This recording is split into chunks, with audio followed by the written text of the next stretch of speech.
ಉಡಾಯಿಸೋ ಖಾರ ಬಣ್ಣ ರುಚಿಯನ್ನು ನೀಡುತ್ತದೆ. ಮೆಣಸಿನ ಪುಡಿ ಚಿಂದಿ ಉಡಾಯಿಸೋ ಖಾರ ಬಣ್ಣ ರುಚಿ. ಒಬ್ಬ ಪ್ರತಿಪಕ್ಷವಾಗಿ ಏನೊಂದು ಪರಿಣಾಮಕಾರಿ ಕೆಲಸ ಮಾಡಬೇಕಾಯಿತು, ಅದರಲ್ಲಿ ಕಂಪ್ಲೀಟ್ ಫೇಲ್ಯೂರ್ ಆಗಿದ್ದಾರೆ ಅಂತೇಳಿ ನಾನು ಸ್ಪಷ್ಟವಾಗಿ ಹೇಳಿ ಬಯಸ್ತಾ ಇದ್ದೇನೆ. ಮತ್ತು ಯಾವ ವಿಚಾರವನ್ನು ಪ್ರಮುಖವಾಗಿ ಪ್ರಸ್ತಾಪ ಮಾಡಬೇಕು ಅದನ್ನು ಮಾಡೋದಿಲ್ಲ. ಸದನದ ಹೊರಗಡೆ ಬಂದು ಅನ್ನೆಸರಿ ಅಲಿಗೇಷನ್ ಮಾಡುವಂಥದ್ದು, ಮೋದಿಜಿ ಸರ್ಕಾರವನ್ನು NDA ಸರ್ಕಾರವನ್ನು ಟೀಕೆ ಮಾಡುವಂಥದ್ದು ಪ್ರತಿಪಕ್ಷದಿಂದ ನಡೀತಾ ಇದೆ. ಭಾಳ ಮುಖ್ಯವಾಗಿ ಇವತ್ತು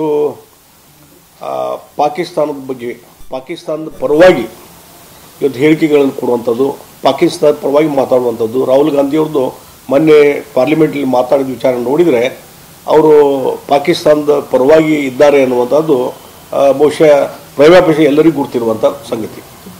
ಮತ್ತು ಭಾಳ ಮುಖ್ಯವಾಗಿ ದೇಶದ ಹಿತಾಸಕ್ತಿಯನ್ನು ಕಾಪಾಡಿಕೊಳ್ಳುವಂಥ ಕೆಲಸ ಪ್ರತಿಪಕ್ಷದ ನಾಯಕನ ಮಾಡಬೇಕು. ನಮ್ಮಲ್ಲಿ ಏನೋ ಟೀಕೆ ಟಿಪ್ಪಣಿಗಳಿರಲಿ, ಇಲ್ಲಿ ರೂಲಿಂಗ್ ಪಾರ್ಟಿಗೆ ಟೀಕೆ ಮಾಡುವಂಥದ್ದು, ಪ್ರಧಾನಮಂತ್ರಿ ಟೀಕೆ ಮಾಡುವಂಥದ್ದು ಒಂದು ಕಡೆ ಇರಲಿ, ಆದರೆ ದೇಶದ ಪ್ರಶ್ನೆ ಬಂದಾಗ ಜಗತ್ತಿನಲ್ಲಿ ಒಂದು ಮೆಸೇಜ್ ಏನು ಕೊಡುವಂಥದ್ದು ಇರಬೇಕು, ಅದು ಭಾರತದ ಪರವಾಗಿ ಇರಬೇಕು, ಭಾರತದ ಒಂದು ಪ್ರತಿಷ್ಠೆಯನ್ನು ಕಾಯ್ಕೊಳ್ಳುವಂಥದ್ದು ಇರಬೇಕು. ಆದರೆ ರಾಹುಲ್ ಗಾಂಧಿಯವರು ಭಾಳ ದೊಡ್ಡ ತಪ್ಪನ್ನು ಮಾಡ್ತಾ ಇದ್ದಾರೆ. ಈಗ ಟ್ರಂಪ್, ಅಮೇರಿಕದ ಅಧ್ಯಕ್ಷರು ಟ್ರಂಪ್ ತಮ್ಮದೇ ಆದಂಥ ಕಾರಣಗಳ ಸಲುವಾಗಿ ಅವರು ಈ 25% ಕರವನ್ನು ಹೆಚ್ಚಳ ಮಾಡುವಂಥ ಕೆಲಸವನ್ನು ಅವರು ಮಾಡಿದರು. ಅದ್ರ ಇಫೆಕ್ಟ್ ಏನಾಗ್ತದೆ, ಮತ್ತೊಂದು ಏನಾಗ್ತದೆ, ಈ ರೀತಿ ಮತ್ತೊಂದು ಕಂಟ್ರಿ ಮೇಲೆ ಡಿಕ್ಟೇಟ್ ಮಾಡುವಂಥದ್ದು ಅಲ್ಲ.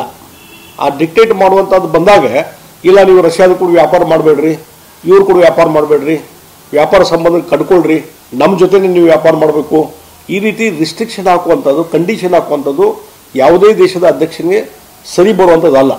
ಈ ಟ್ರಂಪ್ ಅದನ್ನು ಆ ರೀತಿ ಇವತ್ತು ಅತಿ ಹೆಚ್ಚಿನ ತೆರಿಗೆಯನ್ನು ನಮ್ಮ ಭಾರತ ದೇಶದಿಂದ ಅಮೆರಿಕಕ್ಕೆ ಏನು ಹೋಗ್ತವೆ ವಸ್ತುಗಳು, ಅದರ ಮೇಲೆ 25% ಮತ್ತು ರಷ್ಯಾದ ಜೊತೆ ಏನು ಸಂಬಂಧ ಇದೆ ಅಂಥ ವಹಿವಾಟುಗಳ ಬಗ್ಗೆ ಪೆನಾಲ್ಟಿ ಹಾಕುವಂಥದ್ದು, ಇದು ಬಹುಶಃ ಅಂತಾರಾಷ್ಟ್ರೀಯ ವ್ಯವಹಾರಕ್ಕೆ ಒಂದು ರೀತಿ ನೆಗೆಟಿವ್ ಇದ್ದಂಥದ್ದು.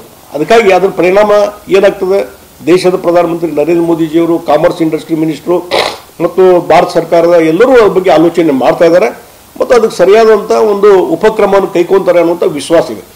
ಆದರೆ ಇದಕ್ಕೆ ವ್ಯತಿರಿಕ್ತವಾಗಿ ರಾಹುಲ್ ಗಾಂಧಿಯವ್ರ ಸ್ಟೇಟ್ಮೆಂಟ್ ನೋಡಿದರೆ ಇಲ್ಲ ನಮ್ಮ ಭಾರತ ದೇಶದ ಎಕನಾಮಿ ಸತ್ತು ಹೋಗಿದೆ ಅಂತ ಟ್ರಂಪ್ ಹೇಳಿದರೆ, ಹೌದು ಟ್ರಂಪ್ ಹೇಳಿದ ಸರಿ ಅನ್ನುವಂಥದ್ದು ಇವತ್ತು ರಾಹುಲ್ ಗಾಂಧಿ ಹೇಳ್ತಾರಂದರೆ ಅವರಷ್ಟು ಅಪ್ರಬುದ್ಧವಾದಂಥ ಇಮ್ಯಾಚ್ಯೂರ್ಡ್ ಲೀಡರ್ ಯಾರೂ ಇಲ್ಲ ಅಂತ ನಾನು ಹೇಳ್ತೀನಿ. ಅಷ್ಟು ಇಮ್ಯಾಚ್ಯೂರ್ಡ್ ಲೀಡರು ಇವತ್ತು ರಾಹುಲ್ ಗಾಂಧಿ ಇದ್ದಾರೆ.